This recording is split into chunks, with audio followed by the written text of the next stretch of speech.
Her life had not turned out as she'd expected.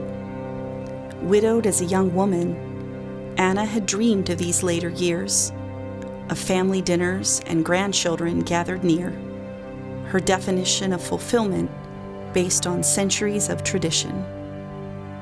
Her hopes had been dashed before they'd barely begun, when her husband died after only 7 years. Her name meant favor. Was this some kind of cruel joke? And for a season, she'd lost her way, lost her identity, lost her will to live. She had first come to the temple out of necessity, her grief fresh and deep. In time, she had found her healing here, though it hadn't come as she'd expected. Little by little, her focus had shifted, her desires rewritten, a new identity reborn from the ashes.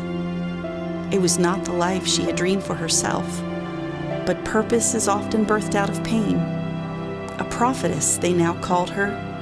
She knew events before they happened and celebrated them afterward.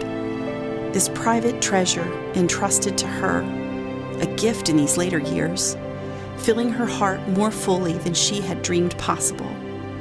She had grown old in the service of the Lord, had been isolated here for many years. She never left the temple, but worshiped day and night, fasting and praying. Solitude became more acute if she focused on what might have been. It was a trap she fell into less frequently now. God had given her far more than he had ever taken away. So when the young couple entered the temple with the baby boy held tight, she knew. She had hoped and prayed with such fervency that her heart recognized him before her eyes ever did. She held her breath as she approached, her pace and her heart quickening with each step, fearing she might spoil the moment with her exclamations of joy, waking the child as he slept in his mother's arms.